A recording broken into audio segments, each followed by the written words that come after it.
Hello दोस्तों, नमस्कार।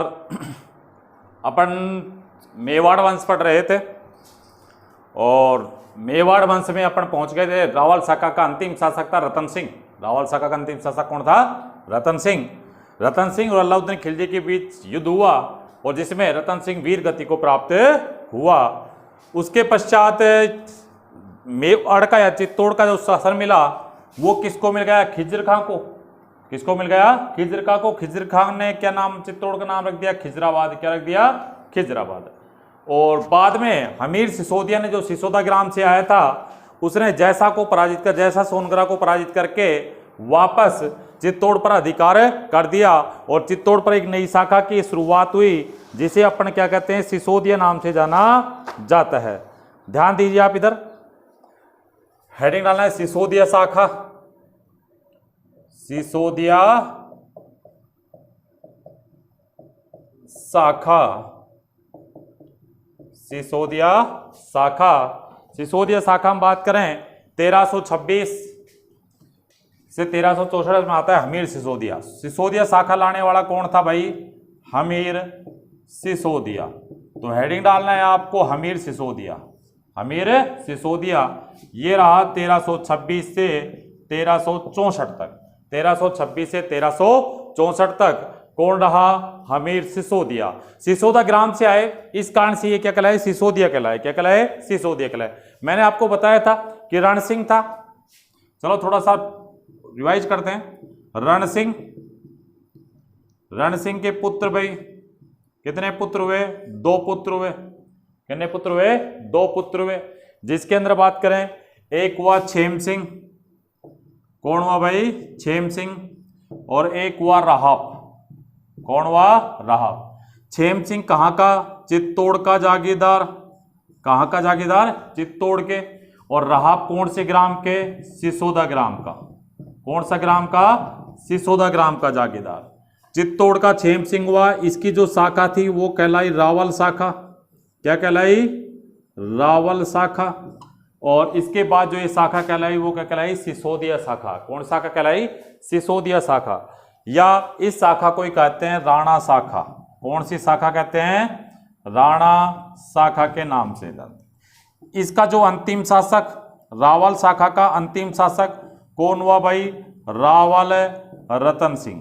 कौन हुआ? रावल रतन सिंह, जो 1303 में अलाउद्दीन खिलजी के विरुद्ध वीर गति को प्राप्त हुआ और चित्तौड़गढ़ का प्रथम शाखा हुआ जिसमें रावल रतन सिंह ने केसरिया किया तथा उसकी पत्नी पद्मिनी के द्वारा जौहर किया गया, जो मेवाड़ का या चित्तौड़ का प्रथम शाखा हुआ। फिर उसके बाद बात की जाए, ध्यान दीजिए इधर, अपन राहब की बात करें। राहब की जो शाखा है वो क्या कहलाई? राणा शाखा कहलाई। क्या कहलाई? राणा शाखा। इसके राहब का पुत्र भाई कौन हुआ? लक्ष्मण सिंह। कौन हुआ? लक्ष्मण सिंह। फिर इसका पुत्र हुआ अरि सिंह। कौन हुआ भाई? अरि सिंह। अरि सिंह का जो पुत्र हुआ, अरि सिंह का पुत्र, ध्यान दो आप इधर, अरि सिंह। अरि सिंह का जो पुत्र भाई जो हुआ वो कौन हुआ? हमीर सिसोदिया। कौन हुआ भाई? हमीर सिसोदिया। और हमीर सिसोदिया के बारे में ही अपन को पढ़ना है। हमीर सिसोदिया की बात की जाए तो हमीर सिसोदिया ने जैसा को पराजित किया। जैसा को पराजित किया 1326 ईस्वी में। 1300, ध्यान दीजिए आप इधर, 1326 ईस्वी में चित्तौड़ पर अधिकार किया। किस पर अधिकार किया? चित्तौड़ पर राणा शाखा स्थापित की। सिसोदिया शाखा का वास्तविक संस्थापक कौन हुआ भाई? हमीर सिसोदिया। इसे पूछा जाए शासक के रूप में पूछा है भाई, मेवाड़ का उद्धारक किस राजा को या किस शासक को कहा जाता है?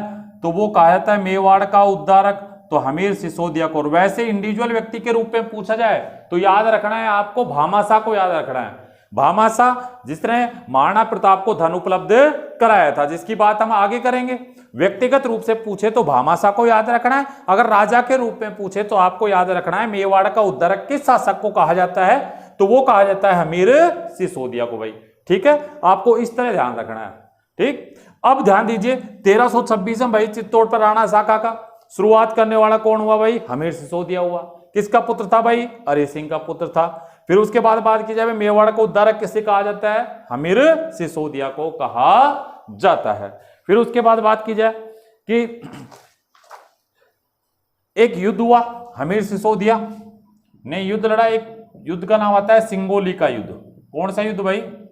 सिंगोली का युद्ध। सिंगोली का युद्ध हुआ। कहां है सिंगोली का मैदान? सबसे पहले ये पता होना चाहिए सिंगोली का मैदान कहां पर है। सिंगोली है बांसवाड़ा में। कहां पर है भाई? बांसवाड़ा के अंदर। सिंगोली का युद्ध किस किस के बीच हुआ? दिल्ली में भाई तुगलक वंश का शासक था मोहम्मद बिन तुगलक। मोहम्मद बिन तुगलक। तो ये जो युद्ध हुआ किस किस के बीच हुआ भाई? हमीर वर्सेज किस किस के बीच ये मैच खेला गया? तो ये मैच खेला गया भाई हमीर और तुगलक वंश का शासक था मोहम्मद बिन तुगलक। मोहम्मद बिन तुगलक, उसके बीच ये मैच हुआ और इसके अंदर भाई विजय कौन हुआ? राणा हमीर विजय हुआ। कौन विजय हुआ? राणा हमीर, अर्थात हमीर सिसोदिया विजय हुआ। फिर उसके बाद बात की जाए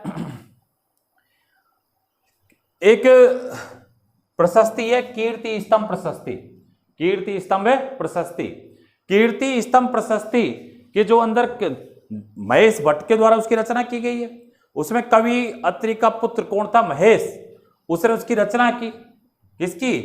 कीर्ति स्तंभ प्रशस्ति की, जिसके अंदर हमीर को भाई कीर्ति स्तंभ प्रशस्ति में हमीर को क्या कहा गया है? विषम घाटी पंचानन के नाम से भी जाना जाता है। पूछा जाए कि विषम घाटी पंचानन किस शासक को कहा जाता है, तो वो कहा जाता है राणा हमीर को, जिसकी रचना का उल्लेख किसके अंदर मिलता है? कीर्ति स्तंभ प्रशस्ति के अंदर इसकी जानकारी प्राप्त होती है। किसकी भाई? हमीर की। फिर उसके बाद बात की जाए कर्नल जेम्स टोड ने, भाई इसको तो अपन भूल ही गए, असली मेन तो यही है, जगह जगह पढ़ते हैं। कर्नल जेम्स टोड ने गुरु शिखर को संतों का शिखर कहा। राजस्थान के इतिहास का पितामह कर्नल जेम्स टोड, तो इसको कैसे भूल सकते हैं? इसको भी याद रखना है। तो भाई जब कर्नल जेम्स टोड था, कर्नल जेम्स टोड ने हमीर सिंह को एक प्रबल हिंदू राजा कहा है। भाई कर्नल जेम्स टोड ने किसको? हमीर को। किसको? हमीर को एक प्रबल हिंदू राजा कहा है। प्रबल हिंदू राजा की संज्ञा दी। किसने? कर्नल जेम्स टोड ने। फिर उसके बाद बात की जाए कि हमीर सिंह ने यानी हमीर सिसोदिया ने चित्तौड़गढ़ में बिरवड़ी माता, चित्तौड़गढ़ में कौन सी माता भाई? बिरवड़ी माता। एक माता और आ गई आपकी। चित्तौड़गढ़ में बिरवड़ी माता के मंदिर का निर्माण करवाया। बिरवड़ी माता को ही कहते हैं अन्नपूर्णा। क्या कहते हैं भाई?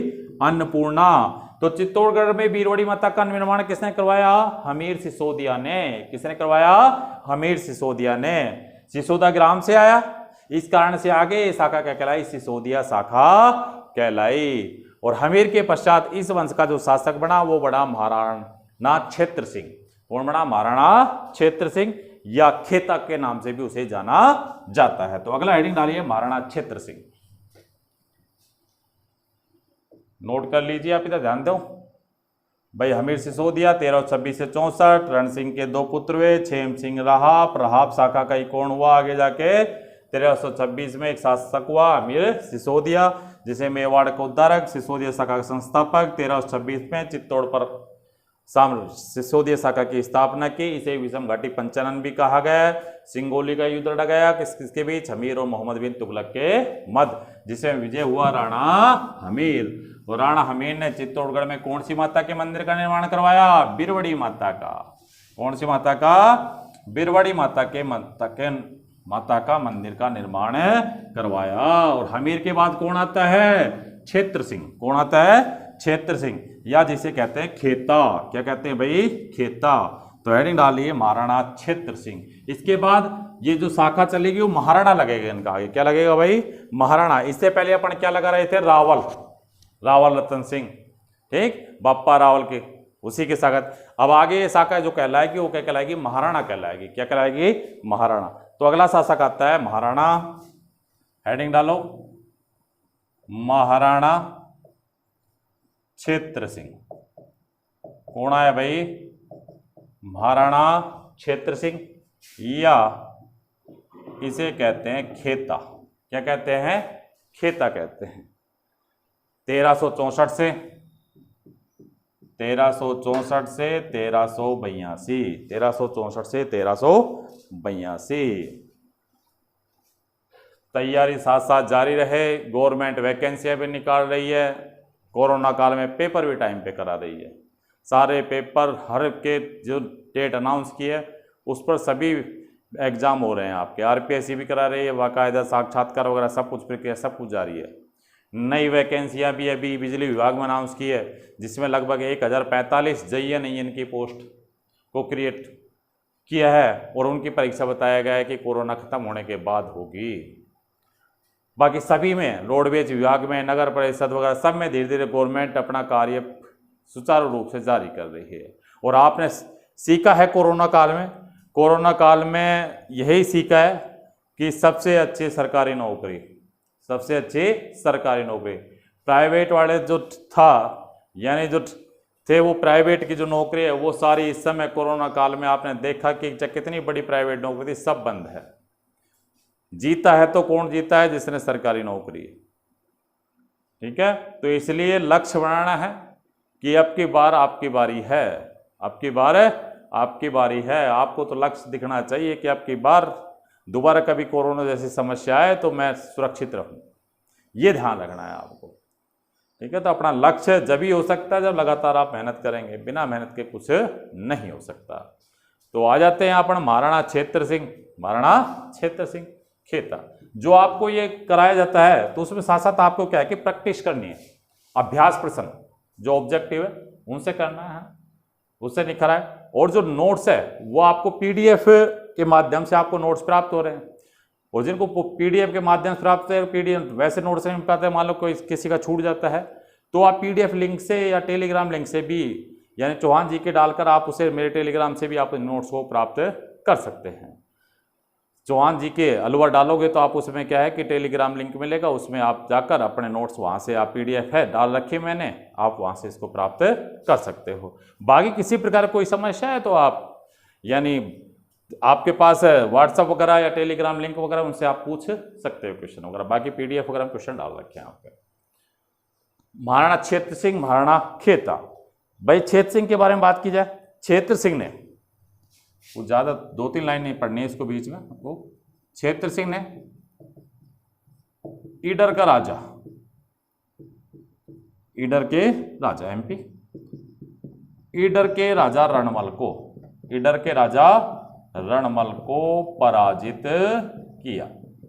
किसको पराजित किया भाई? ईडर के राजा रणमल को पराजित किया। किसने पराजित किया? क्षेत्र सिंह ने। फिर बात की जाए, इसने मालवा के शासक मालवा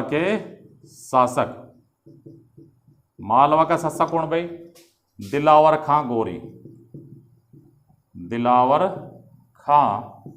गोरी को भी इसने पराजित किया है। आगे आगे पढ़ेंगे, पर मालवा और चित्तौड़ का आपस में संघर्ष चलता रहा है, उसको पराजित किया। 1382 में जिसने भाई क्षेत्र सिंह ने 1382 में क्षेत्र सिंह ने बूंदी पर आक्रमण किया। किस पर आक्रमण किया? बूंदी पर। और बूंदी आपको पता है किसकी है? हाड़ा वंश की। बूंदी पर किसका राज्य है? हाड़ा वंश की। तो यहां पर इसके अंदर बात करें तो बूंदी का जो शासक था यहां का था लाल सिंह हाड़ा। कौन था भाई? लाल सिंह हाड़ा। यानी बूंदी का शासक था लाल सिंह हाड़ा चौहान हुए। लाल सिंह हाड़ा के साथ युद्ध हुआ। और यह युद्ध में, जिसमें यानी बूंदी के लाल सिंह हाड़ा से युद्ध करते हुए यानी इसमें लाल सिंह हाड़ा एक तरह से विजय हुआ और इसे युद्ध करते हुए इसमें ये वीर गति को प्राप्त हुआ। कौन वीरगति को प्राप्त हुआ भाई? आपका महाराणा क्षेत्र सिंह, महाराणा क्षेत्र सिंह। और महाराणा क्षेत्र सिंह या खेता, महाराणा क्षेत्र सिंह या खेता के जो दासी पुत्र थे, आगे भूमिका रहेगी इनकी, ध्यान रखना इन दोनों को, ये बहुत काम के आगे। दासी पुत्र थे चाचा व मेरा, चाचा व मेरा, ये दासी पुत्र थे। किसके? महाराणा खेता के दासी पुत्र, चाचा और मेरा। इनका बहुत योगदान आएगा आगे, देखना बहुत भूमिका निभाएंगे। और ये तो मारने वाला जो होगा महाराणा कुंभा, महाराणा कुंभा आगे ये बहुत भूमिका निभाएंगे। कौन? चाचा और मेरा। ऐसा नहीं कहना मेरा चाचा, चाचा व मेरा। ये कौन थे? खेता के दासी पुत्र, खेता के दासी पुत्र थे चाचा व मेरा। फिर उसके बाद बात की जाए, इसके पश्चात, खेता के पश्चात इस वंश का एक अगला शासक बना राणा लाखा, राणा लाखा या महाराणा लक्ष्य सिंह। तो हेडिंग डाल दीजिए महाराणा लक्ष्य सिंह, महाराणा लक्ष्य सिंह। ध्यान दो इधर।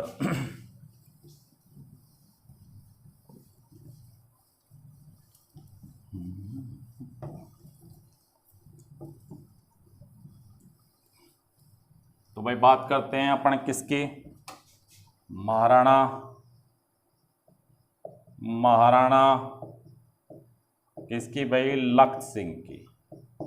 या बात की जाए राणा लाखा के नाम से भी जिसे जाना जाता है। इसका कार्यकाल कब से कब तक रहा? तो इसका कार्यकाल रहा 1382 से 1421 ईस्वी तक, तो 1382 से 1421 ईस्वी तक। फिर इसके अंदर बात की जाए, इसके शासनकाल में मेवाड़ में आर्थिक विकास की एक राह खुली। देखो किस तरह इसके शासनकाल में चांदी की प्रसिद्ध खान, शीर्षक दस्तावेज चांदी की प्रसिद्ध खान, राजस्थान की जो सबसे फेमस खान मानी जाती है, सर्वाधिक चांदी का उत्पादन होता है। बताओ कौन सी खान है वो? कौन सी? जावर की खान। कौन सी खान मिली भाई? जावर की खान का उत्खनन, जावर की खान का उत्खनन हुआ। किसके? राणा लाखा के शासन काल में। जावर की खान कहाँ पर है? उदयपुर में। कहाँ पर है? उदयपुर में। फिर बात की जाए यानी राजस्थान में, यानी वैसे बात की जाए तो सीसा प्लस जस्ता, और बात करें राजस्थान में चांदी की, चांदी उत्पादन में, चांदी उत्पादन में प्रथम स्थान, प्रथम स्थान कौन सी खान का भाई? जावर की खान का। किसके शासन काल में? राणा लक्ष्य सिंह के काल में या राणा लाखा के शासन काल में। फिर उसके बाद बात की जाए, आप पढ़ते हो एक झील याद है? पिछोला झील। कौन सी झील? पिछोला झील। यानी बात करें 1382 कौन सदी हुई? 14वीं सदी। कौन सदी? 14वीं सदी में। तो इसके शासनकाल में पिछोला झील का निर्माण करवाया। और आपको पता है कि एक पिच्छू बंजारा था जिसका वास्तविक नाम क्या था? छीतर। क्या था? छीतर नामक बंजारे ने इस झील का निर्माण करवाया। और आपको पता है पिछोला झील, जगमंदिर और जगनिवास दो सुंदर महल बने हुए हैं। कहाँ पर है? पिछोला झील में, पिछोला झील में। और बात करें यहाँ पर एक नटनी थी, नटनी यानी पालनी नटनी। कौन सी नटनी? पालनी, पालमी नटनी। पालमी नटनी का चबूतरा भी स्थित है, पालमी नटनी का चबूतरा भी स्थित है। कौन झील के तट पर है? पिछोला झील है। किसके शासनकाल में निर्माण हुआ है? महाराणा लक्ष्य सिंह और महाराणा लाखा के शासनकाल में इस झील का निर्माण हुआ है। फिर उसके बाद बात की जाए, एक बूंदी किले पर इसने आक्रमण किया। इस पर भाई? बूंदी पर। ध्यान दो इधर, बूंदी किले की घटना बताता हूं आपको भाई। कवि श्यामल दास के अनुसार, किसके अनुसार? ध्यान दो इधर, कृत्रिम बूंदी किला है, कृत्रिम बूंदी किले की घटना, किले की घटना। एक वह कवि श्यामल दास, कवि श्यामल दास।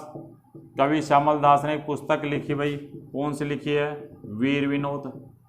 कौन सी लिखी है भाई? वीर विनोद। तो वीर विनोद के अनुसार, वीर विनोद के अनुसार महाराणा लाखा ने, महाराणा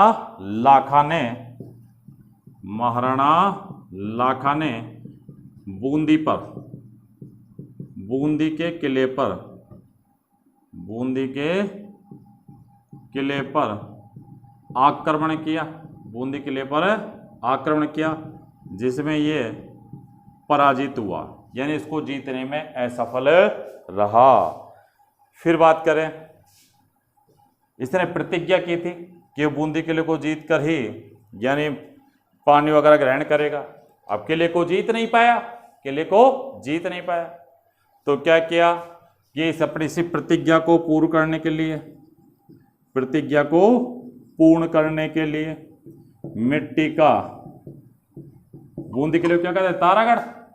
मिट्टी का तारागढ़, या ये कहें बूंदी के किले का निर्माण करवाया गया, बूंदी के किले का निर्माण करवाया और उस पर यानी किला को बनवाकर अपनी प्रतिज्ञा को पूर्ण किया, अपनी प्रतिज्ञा को पूर्ण किया। मिट्टी का भाई कृत्रिम रूप से तारागढ़ का निर्माण किया गया और अपनी प्रतिज्ञा को पूर्ण करने का कार्य किया गया। इस नकली दुर्ग की रक्षा करने के लिए, यहां भी रक्षा करने के लिए भाई तैयार हो गए बूंदी के हाड़ा शासक। इस नकली दुर्ग की रक्षा करने के लिए यानी बूंदी के जो ये नकली दुर्ग बनाया गया था, मिट्टी का किला, तो इस नकली दुर्ग की रक्षा करने के लिए एक कुंभाहाड़ा था बूंदी का, कुंभाहाड़ा। कुंभाहाड़ा कहाँ का भाई? बूंदी का। उसने अपने प्राणों का बलिदान दे दिया। तो ये किसकी घटना हुई भाई आपकी? ये घटना हुई किसकी? बूंदी किले की कृत्रिम घटना, बूंदी या कृत्रिम बूंदी किले की घटना, जो यानी कवि श्यामल दास ने अपनी पुस्तक वीर विनोद उसमें इसका उल्लेख किया है कि राणा लाखा ने या लक्ष्य सिंह ने प्रतिज्ञा की थी कि वो बूंदी किले पर अधिकार करेगा, परंतु उसको अधिकार करने में असफल रहा। अधिकार करने में क्या रहा? असफल रहा। तो इसने मिट्टी का किला बनवाया, परंतु उस किले की रक्षा किसने की? बूंदी का एक व्यक्ति था, एक शासक कौन था? कुंभाहाड़ा। कुंभाहाड़ा उसने इस कृत्रिम किले की रक्षा करने के लिए भी अपने प्राणों का बलिदान दे दिया। फिर उसके बाद बात की जाए और क्या घटना हुई इसके। भैया आपको इतिहास में एक बार क्वेश्चन पूछा जाता है कि मेवाड़ का वह कौन सा शासक है, मेवाड़ का वह कौन सा शासक है जिसने वृद्धावस्था में शादी की, जिसने वृद्धावस्था में शादी की। आपको पता है कितने वर्ष की अवस्था में? 62 वर्ष की अवस्था में भाई, 62 वर्ष की अवस्था में, 62 वर्ष की अवस्था में विवाह करने वाला कौन भाई? महाराणा लाखा। भाई हुआ क्या कि इधर मारवाड़ का था भाई रणमल, कौन था? रणमल राठौड़। रणमल राठौड़ यानी ये कहें कि मारवाड़ के चूड़ा का पुत्र, चूड़ा का पुत्र रणमल राठौड़। इसकी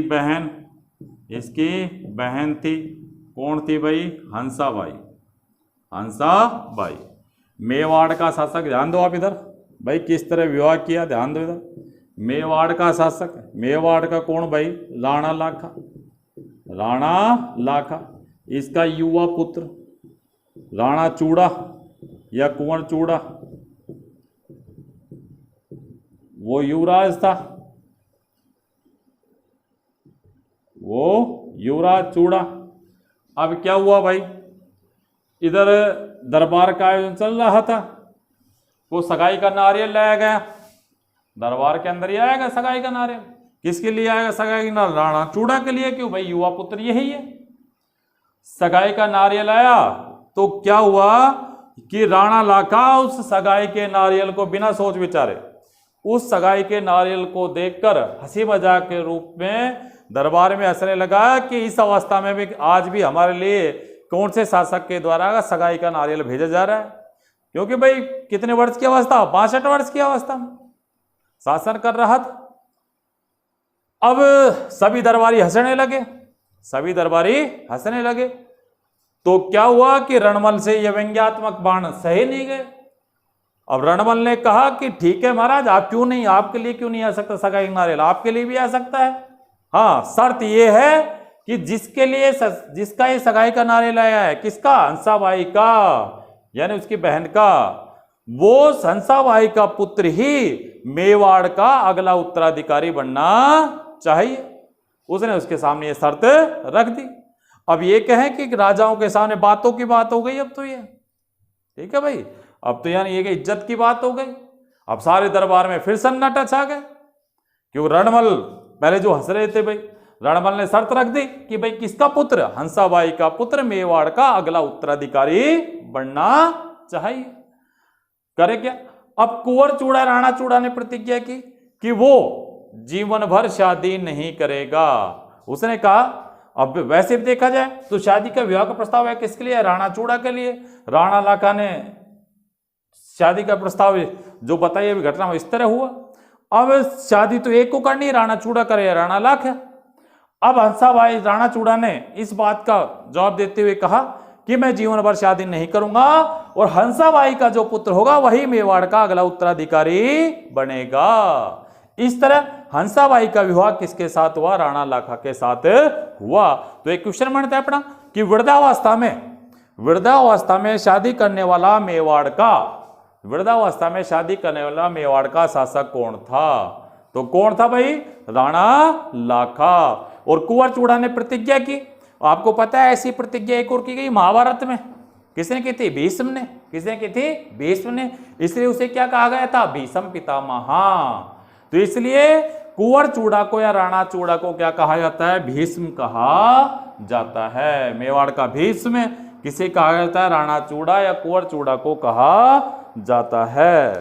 फिर उसके बाद बात की जाए कि भाई जो कुंवर चूड़ा ये ज्येष्ठ पुत्र था किसका, राणा लाखा का ज्येष्ठ पुत्र था। उसने प्रतिज्ञा की कि वह आजीवन विवाह नहीं करेगा और हंसाबाई का और राणा लाखा का जो पुत्र होगा वही मेवाड़ का अगला उत्तराधिकारी होगा। इसी के साथ यानी कुंवर चूड़ा नोट डाल के आपको याद रखना है कि कुंवर चूड़ा को मेवाड़ का भीष्म पितामह भी कहा जाता है। आज भी ये है कि इस प्रतिज्ञा के कारण मेवाड़ के महाराणाओं के सभी राजपत्रों पर कुंवर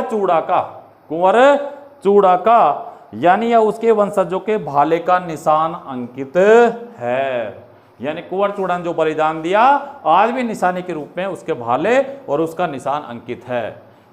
किसे, मेवाड़ के बीज के रूप में किसे जाना जाता है, तो याद रहे कुंवर चूड़ा को। पिछोला झील का निर्माण किसके काल में हुआ है, राणा लक्ष्मण के शासनकाल में। जावर की खान किसके शासनकाल में लिखी है, यानी किसके काल में उत्पन्न हुई थी, राणा लक्ष्मण या लाखा के शासनकाल में उत्पन्न हुई थी। फिर उसके पश्चात बात की जाए कि इन दोनों का विवाह हो गया भाई, इन दोनों का विवाह हो गया किसका, हंसाबाई और किसका भाई, लक्ष्य सिंह का विवाह हो गया।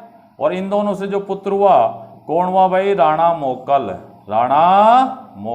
तो हेडिंग डालेंगे राणा मोकल और इसके बारे में बात करेंगे कल। और इसके जो नोट्स है यहां तक कि आपको पीडीएफ के अंदर प्राप्त होंगे। धन्यवाद।